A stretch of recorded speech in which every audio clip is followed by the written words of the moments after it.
Šis pastatas prieš beveik 20 metų turėjo tapti jaunimo viešbučių Sputnik. Tačiau šiandien vienas iš žinomiausių sostinės pastatų vaiduoklių pradėtas griauti. Tikimasi, kad po keliarių metų ir 100-milijoninių investicijų jis išaugs į didžiulį verslo centrą. Planuojama, kad per artimiausius porą mėnesių grafiti mėgėjų išpaišytas pastatas bus sulygintas su žeme ir pradėti statybos darbai. Verslo miesto Quadrum projektą įgyvendins Norvegijos bendrovė Skage. 70 000 kvadratinių metrų plote įsikurs biurai, viešbutis, paslaugų bei prekybos vietos, rekreacinė zona poilsiui.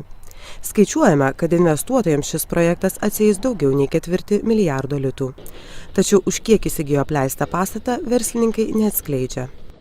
Šitas projektas yra ir ilgalaikis mūsų detalo planas veidas, padarėm architektūrinis konkursas, dabar ruošiam visas projektas, projektuojam, o dabar graunam, kaip matot, o į metų pabaigą planuojam pradėti statyti.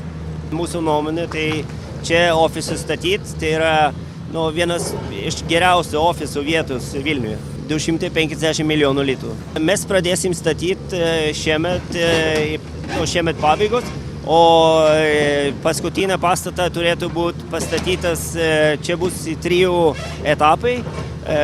Pirmas, antras etapas gana kartu, o trečias iš karto po antras. Tai ten 16-17 metų. Bet iš tikrųjų mes nupirkom kompaniją. Tai mes pirkom šitą kompaniją iš 16 akcininkų, tai per metų su pusę. Sostinės meras tvirtina, kad šis projektas pirmasis ženklas, jog atsigauna investicijos į Vilniaus miesto centro statybas. Anot jo, krizės sustabdytos statybos Lietuvos sostiniai atnešė daugiau nei 740 milijonų litų investicijų. Tad dabar tikimasi šį investicinį srautą atgaivinti bent jau iki panašaus lygio. Tam savivaldybė pasiryžusi skirti lėšų infrastruktūrai ir supaprastinti įvairias procedūras. Tikriausiai visi pamenat laikotarpį nuo 2004 metų iki 2008 metų, kada dešinysis Neries krantas, naujasis Vilniaus miesto centras, buvo tapęs didžiausia Baltijos valstybių ir šio regiono statybų aikštele. Per tą laikotarpį šioje vietoje yra investuota daugiau negu 740 milijonų litų. Kažkurį laiką statybos apstojo, be abejo krizė, visi kiti dalykai padarė savo. Tačiau šiandien manau, kad šis pirmasis veiksmas, kurį pradeda kompanija Skage, bus ženklas, kad į dešinį Neries krantą, į naują Vilniaus centrą grįžta investuotojai.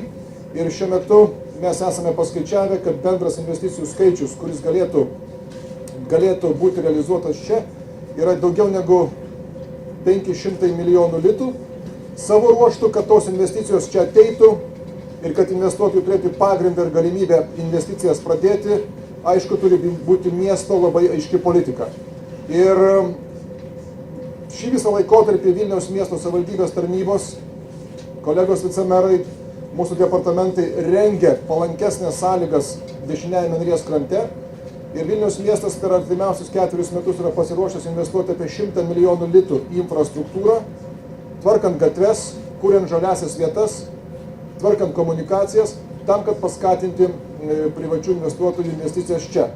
Griaunamas pastatas prieš daugiau nei 20 metų turėjo išaugti į 10 aukštų 400 vietų jaunimo viešbutis Sputnik. Projektas turėjo būti užbaigtas 1992, tačiau pasikeitus santvarkai statybos sustojo.